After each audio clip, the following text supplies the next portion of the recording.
밤 3시만 되면 또 깨서 천장만 바라보신 적 많으시죠? 대부분은 그때 뒤척이고 TV를 켜고 휴대폰을 만지작거리며 새벽을 버팁니다. 그런데 저처럼 30년 동안 수면 리듬과 생활 패턴을 연구해온 박사 이준석 같은 사람들은 그렇게 하지 않습니다. 전문가들은 몸속에 있는 수면 스위치를 먼저 찾고 그 스위치를 어떻게 켤지부터 봅니다. 15년 동안 불면으로 고생하던 68세의 김영수 님도 이 원리를 알고 나서 단 10초 비법으로 6시간을 내리 주무셨습니다. 그래서 여러분께도 오늘 그 핵심을 알려드리려는 겁니다.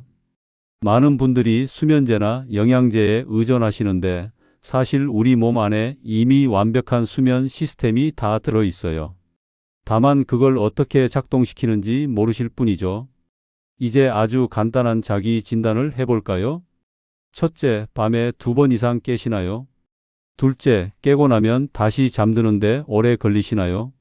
셋째, 낮에 자주 졸리거나 피곤함이 계속되시나요? 이 중 하나라도 해당되면 오늘 내용이 여러분의 밤을 완전히 바꿔줄 수 있습니다. 저는 지난 30년간 수천 명의 시니어 분들을 만나면서 공통된 패턴을 발견했어요. 잠을 못 주무시는 분들은 대부분 비슷한 습관을 갖고 계시더라고요. 이제부터 제가 현장에서 직접 보고 겪었던 이야기들을 통해 수면 스위치를 켜는 방법을 알려드릴게요. 단순히 이론만 말씀드리는 게 아니라 실제로 효과를 본 분들의 생생한 경험을 토대로 설명해 드리겠습니다. 여러분은 지금 어떤 방식으로 잠을 해결하고 계신가요? 제가 상담했던 분들 중에 비슷한 고민을 가진 지인이 한 분 계셨습니다. 74세의 박정수 님이었는데요. 밤마다 2~3번씩 깨다 보니 낮에는 기운이 하나도 없다고 하셨어요. 아침에 일어나면 얼굴이 무겁고 머리는 멍하고 하루가 너무 길게 느껴진다고요. 그런데 결정적으로 힘들었던 건 잠이 안 오니 자꾸 TV를 켜놓고 누워 계셨다는 점이었습니다. 정수님은 젊었을 땐 일을 많이 하셔서 피곤하면 쓰러지듯 잠들었대요. 그런데 은퇴하고 나서부터 점점 잠이 얕아지기 시작했고 특히 코로나 이후로 집에만 계시면서 더 심해졌다고 하셨죠. 낮에는 할 일이 없으니 소파에 앉아 계시고 밤에는 잠이 안 오니 불안하고 그러다 보니 악순환이 반복됐던 겁니다. 제가 그분께 작은 변화 한 가지만 먼저 제안했습니다. 잠들기 전 TV 대신 조용한 소리를 틀고 걷기 시간을 조금만 늘려보시라고 했죠. 처음엔 잘 되지 않는다고 하셨는데 일주일쯤 지나자 새벽에 깨는 횟수가 줄었다고 연락이 왔습니다. 한 달쯤 지나서는 아침에 일어났을 때 개운하다는 느낌을 오랜만에 받았다고 하시더라고요. 작은 변화가 몸의 리듬을 다시 잡아준 거죠. 그리고 또 한 분, 제 친구 어머니셨던 80세 최영자님 이야기도 꼭 해드리고 싶어요. 이분은 정수님보다 상황이 더 심각하셨습니다. 밤마다 서너 번씩 깨시는 건 기본이고 한 번 깨면 한두 시간은 뒤척이셔야 했대요. 그러다 보니 수면제를 드시기 시작했는데 수면제를 먹으면 아침에 일어나기가 너무 힘들고 온종일 머리가 무겁다고 하셨어요. 영자님은 특히 밤에 걱정이 많으셨어요.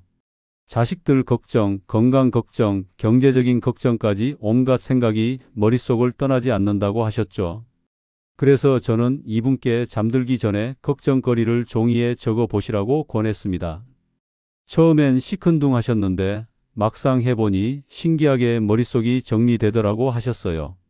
적고 나면 일단 그 걱정을 내려놓을 수 있었던 거죠. 그리고 한 가지 더 제안했던 게 귀 뒤 풍지 부위를 자기 전에 눌러보시라는 거였어요. 영자님은 목과 어깨가 항상 뭉쳐있는 분이셨거든요. 그 긴장이 풀리지 않으니 잠도 얕을 수밖에 없었던 겁니다. 풍지를 누르는 방법을 알려드렸더니 처음에는 반신반의 하셨지만 며칠 해보시고는 확실히 목이 편해지면서 잠드는 게 수월해졌다고 하셨어요. 2달쯤 지나서는 수면제도 끊으셨습니다. 이런 분들을 볼 때마다 시니어 분들의 수면은 절대 단순히 나이 때문만은 아니라는 걸 다시 느낍니다. 물론 나이가 들면 수면 구조가 변하는 건 사실이에요. 깊은 잠 단계가 줄어들고 얕은 잠이 늘어나죠. 하지만 그것만으로 설명할 수 없는 부분들이 훨씬 많습니다. 생활 습관, 운동량, 빛 노출, 스트레스 관리 같은 것들이 수면에 미치는 영향이 정말 크거든요. 오늘 이 영상에서 말씀드릴 내용은 여러분의 수면 관리 방식을 완전히 바꿀 수 있는 중요한 지혜입니다. 이 이야기를 끝까지 듣고 실천하셔야만 진정한 변화를 경험할 수 있습니다. 뒤에 나올 내용을 모르시면 지금까지 해온 노력들이 의미 없어질 수도 있어요. 혹시 아직 구독과 좋아요를 누르지 않으셨다면 지금 바로 눌러주세요. 이 채널은 여러분의 건강한 노년을 응원합니다. 이런 중요한 정보를 더 많은 분들이 알 수 있도록 구독과 좋아요로 응원해 주세요. 끝까지 보시면 왜 지금 당장 여러분의 작은 습관을 바꿔야 하는지 분명하게 깨닫게 되실 겁니다. 마지막에 나올 단 하나의 습관이 모든 것을 바꿀 수 있습니다. 이렇게 작은 변화 하나로도 달라집니다. 정수님과 영자님 같은 분들이 실제로 경험하신 변화들이에요. 그래서 이제 본격적으로 우리 일상 속에서 잠을 방해하는 요소들을 하나씩 짚어보겠습니다. 여러분 중에 아침에 햇볕을 충분히 쬐고 계신 분이 얼마나 되실까요? 많은 분들이 놓치는 부분인데요. 아침 햇볕 부족은 수면 호르몬을 떨어뜨립니다. 우리 몸에는 멜라토닌이라는 수면 호르몬이 있는데 이게 제대로 분비되려면 낮 동안 밝은 빛을 충분히 받아야 합니다. 그래야 밤이 되면 자연스럽게 졸음이 오고 깊은 잠에 빠질 수 있죠. 우리 몸의 생체 시계는 빛에 의해 조절됩니다. 아침에 밝은 빛을 받으면 뇌는 지금이 낮이라는 신호를 받고 저녁이 되어 어두워지면 멜라토닌을 분비해서 잠들 준비를 시작하는 거예요. 그런데 요즘 시니어분들은 집 안에만 계시는 경우가 많아요. 특히 날씨가 덥거나 춥거나 미세먼지가 있으면 외출을 안 하시게 되죠. 국내 고령층 수면 패턴 조사를 보면 아침 햇빛 노출 시간이 길수록 밤에 깊은 잠 비율이 높아졌다는 결과가 있습니다. 연구진들이 65세 이상 어르신 300명을 대상으로 조사했는데 하루 1시간 이상 햇빛을 쬐는 그룹은 그렇지 않은 그룹보다 수면의 질이 40% 이상 높았대요. 제가 만났던 박영수 69세님도 비슷한 경험을 하셨어요. 처음엔 아침에 일어나도 커튼을 치고 집 안에만 계셨대요. 은퇴하고 나서는 특별히 나갈 일도 없고 TV 보면서 시간을 보내는 게 일상이었다고 하셨죠. 그러다가 아침 외출을 시작하신 뒤로 신기하게 새벽 각성이 줄었다고 하셨습니다. 처음엔 귀찮아서 10분만 나갔는데 점점 시간을 늘려서 지금은 30분씩 걸으신대요. 기상 후 30분 안에 창가로 가시거나 짧게라도 산책으로 밝은 빛을 쬐어주세요. 꼭 밖에 나가지 않아도 창문을 활짝 열고 햇빛을 받으시면 됩니다. 더운 날씨엔 실외보다 밝은 실내를 활용해도 충분하니까요. 중요한 건 아침 시간대에 밝은 빛을 충분히 받는 거예요. 여러분은 아침 햇빛을 얼마나 받고 계신가요? 그리고 근력 이야기를 안 할 수가 없습니다. 나이가 들면서 근력이 약해지면 얕은 잠이 늘어나요. 이게 왜 그런지 아시나요? 우리 몸은 근육을 쓸 때 피로 물질이 쌓이면서 수면 욕구를 만들어내는데 근력이 약해지면 이 회복 사이클이 무너집니다. 젊었을 때는 일을 하고 몸을 쓰니까 자연스럽게 피곤해서 잠이 왔는데 나이가 들어서 활동량이 줄면 몸이 충분히 피곤하지 않은 거죠. 해외 노년층 대상 조사에서는 가벼운 하체 운동만 꾸준히 해도 수면의 질이 크게 개선된 것으로 보고됐습니다. 미국 수면학회에서 70세 이상 어르신들을 대상으로 12주간 실험을 했는데 하루 20분씩 하체 운동을 한 그룹은 깊은 잠 시간이 30% 이상 늘었대요. 특히 새벽에 깨는 횟수가 눈에 띄게 줄었다고 합니다. 김명희 72세님 이야기를 들려드릴게요. 이분은 무릎이 좋지 않아서 운동을 거의 안 하셨는데 의자 일어나기 운동을 실천한 뒤 잠드는 시간이 빨라졌다고 하셨어요. 처음엔 하루 10회부터 시작하셨대요. 무릎에 무리가 갈까봐 조심스럽게 천천히 하셨는데 2주쯤 지나니까 다리에 힘이 생기는 게 느껴지더라고 하셨죠. 그때부터 20회로 늘리셨고 한 달쯤 지나니 밤에 푹 자는 날이 확실히 많아졌대요. 하루 20회씩 의자 앉았다 일어나기와 까치발 들기를 추천합니다. 의자에 앉았다가 일어날 때 허벅지 근육이 쓰이면서 하체 힘이 길러져요. 까치발 들기는 종아리 근육을 키워주는데 이게 혈액순환에도 정말 좋습니다. 무릎 통증이 있으면 숫자를 줄여 천천히 시작하세요. 처음부터 무리하지 마시고 본인 페이스에 맞춰서 하시면 됩니다.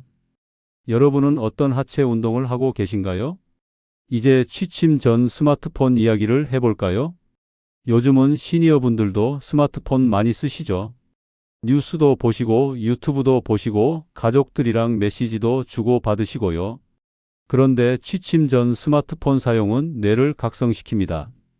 화면에서 나오는 파란빛이 수면 호르몬 분비를 방해하거든요. 한국수면환경연구 자료에 따르면 파란빛 노출이 많을수록 멜라토닌 분비가 지연된다고 합니다. 연구팀이 실험을 했는데 잠들기 2시간 전에 스마트폰을 본 그룹은 그렇지 않은 그룹보다 멜라토닌 분비가 평균 1시간 30분 늦어졌대요.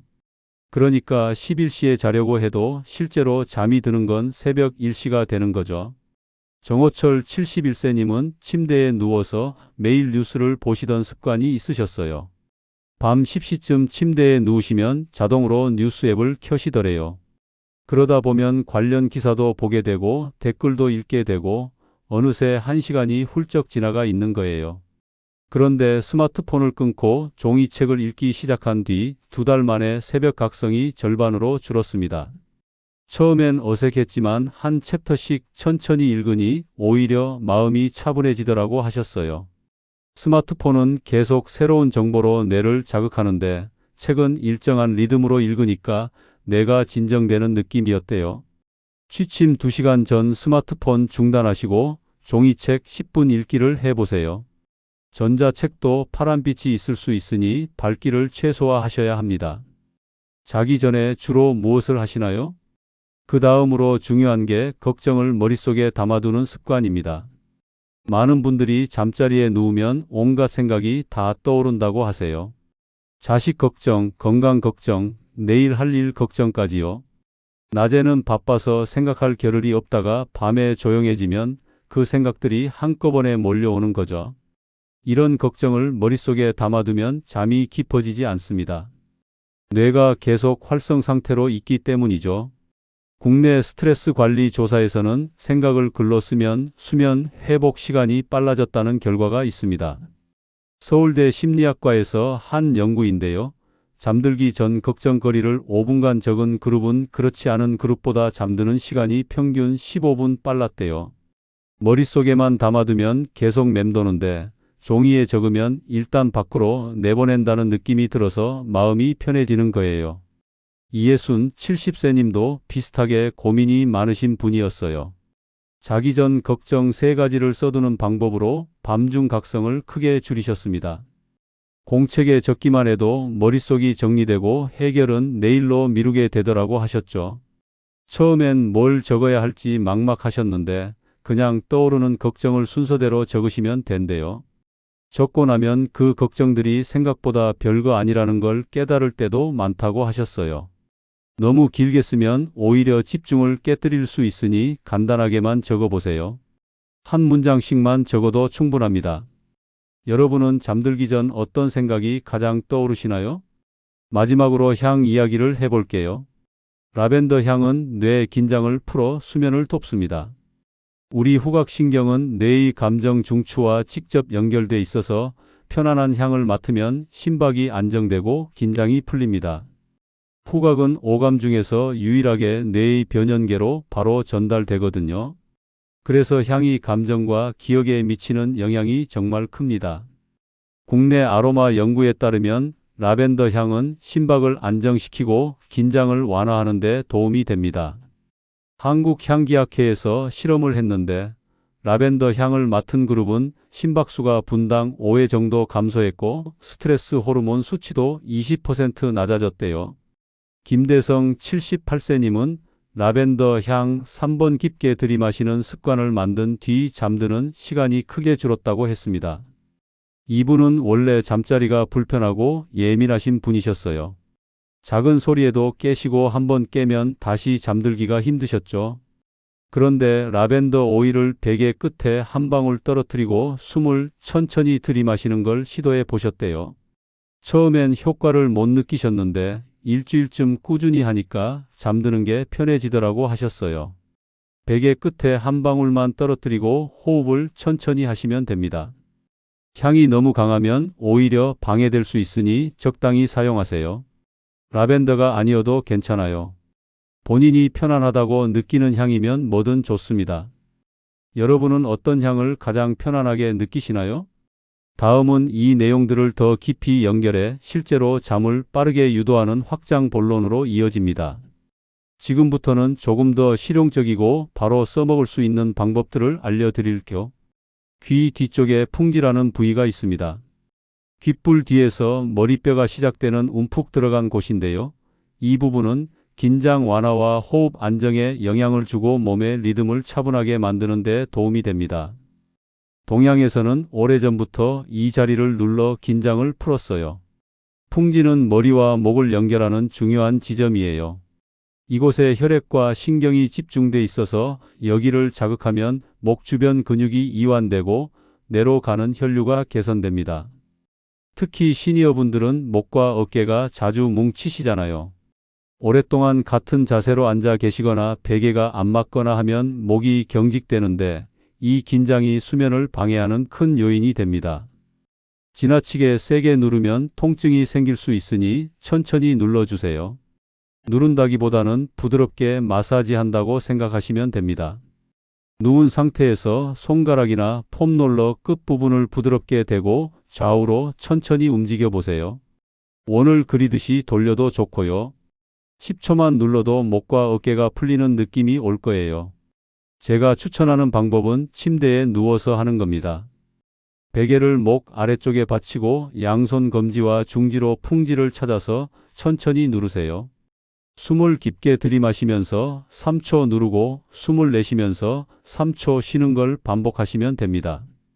5회 정도만 해도 목 긴장이 확 풀리는 걸 느끼실 수 있을 거예요. 여러분은 풍지 위치를 찾아보신 적 있으신가요? 그 다음은 체질에 따른 조격 방법입니다. 우리 몸은 체질에 따라 열 분포가 다릅니다. 어떤 분들은 열이 위로 많이 올라가시고 어떤 분들은 손발이 항상 차갑죠. 이 체질적 차이를 이해하고 맞춤으로 관리하면 수면의 질이 훨씬 좋아집니다. 열 많은 체질은 취침 전 머리와 몸 윗부분이 뜨거워지기 쉽습니다. 더운 기운이 위로 올라가면 뇌가 활성화돼서 잠이 안 와요.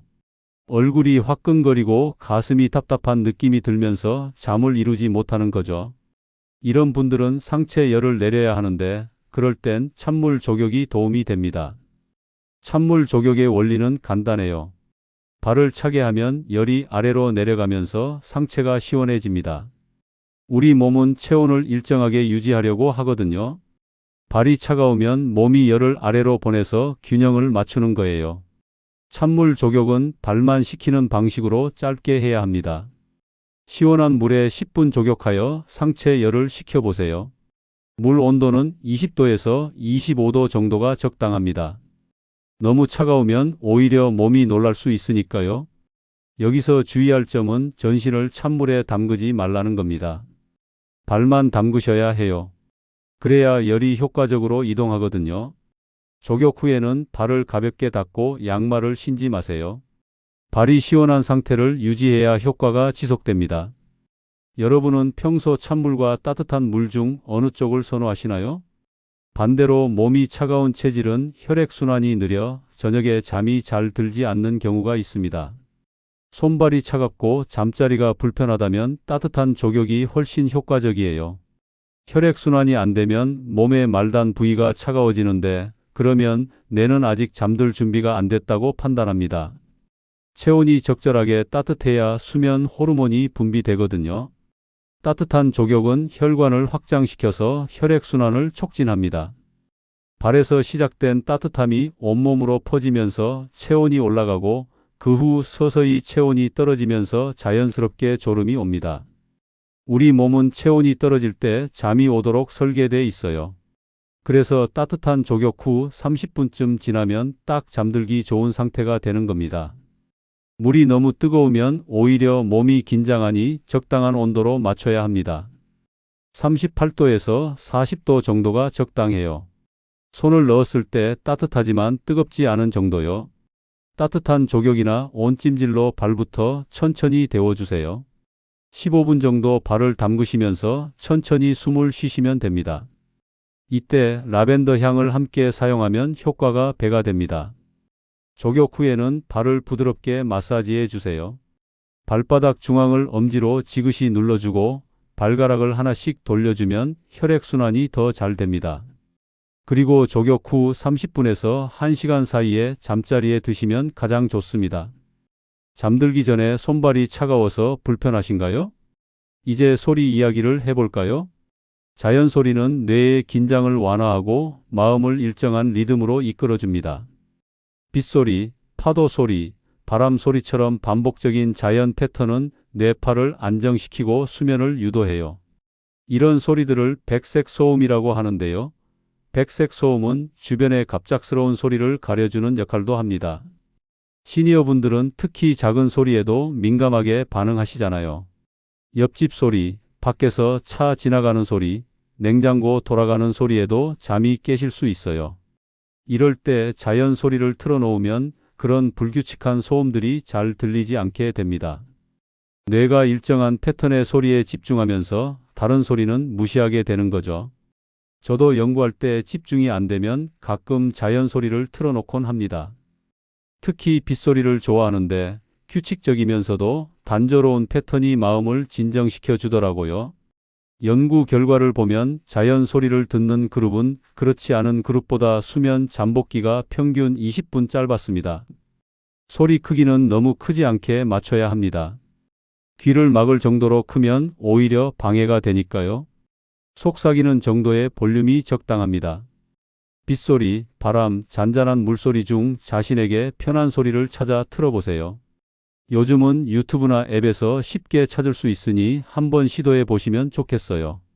처음에는 낯설 수 있어요. 조용한 게 익숙하신 분들은 오히려 소리가 방해된다고 느끼실 수도 있죠. 그럴 땐 볼륨을 최소로 낮춰서 시작하세요. 일주일 정도 꾸준히 들으면 익숙해지면서 효과를 느끼실 수 있습니다. 여러분은 어떤 자연 소리를 가장 좋아하시나요? 마지막으로 낮잠 관리입니다. 짧은 낮잠은 밤잠의 회복력을 높여줍니다. 많은 분들이 낮잠을 자면 밤에 잠이 안 온다고 생각하시는데 그건 낮잠을 너무 길게 자셔서 그래요.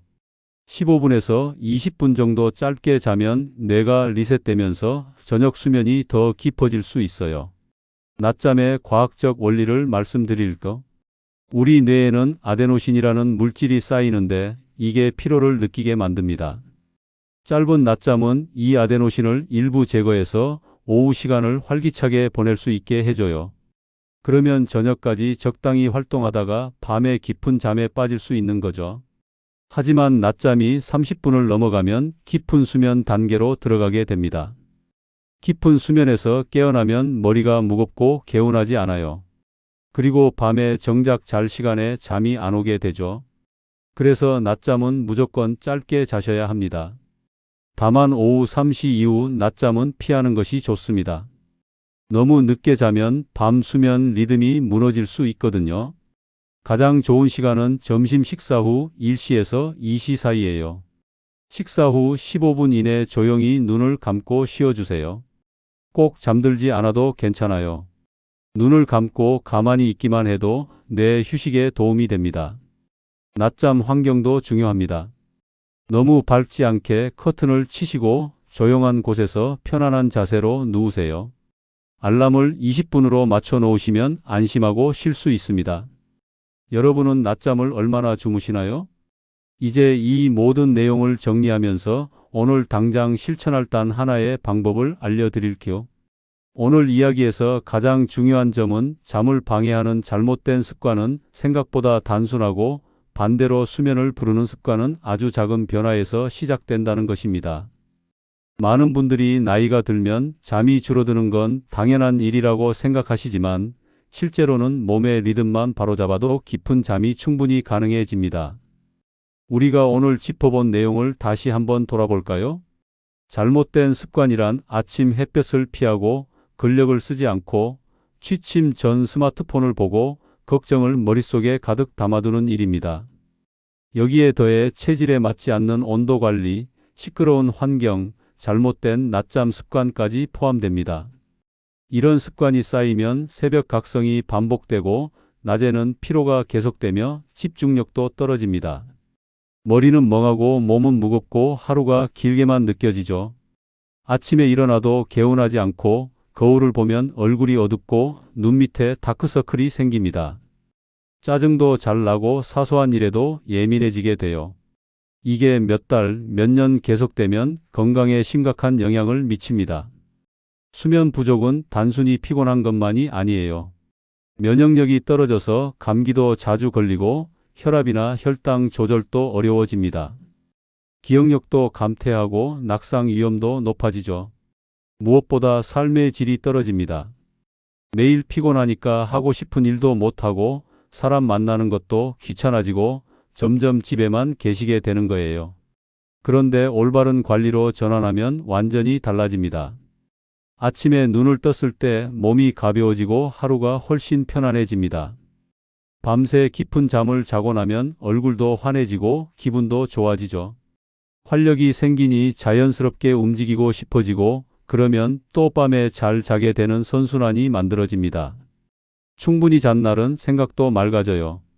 기억력도 좋아지고 판단력도 정확해집니다. 가족들과 대화할 때도 여유가 생기고 취미 생활도 즐길 수 있게 되죠. 면역력도 올라가서 몸이 튼튼해지고 혈압과 혈당도 안정됩니다.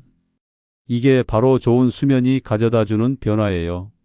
오늘 당장 실천할 한 가지를 고르라면 저는 풍지지압을 추천드립니다. 이 방법은 짧으면서도 몸의 긴장을 빠르게 풀어주기 때문이죠.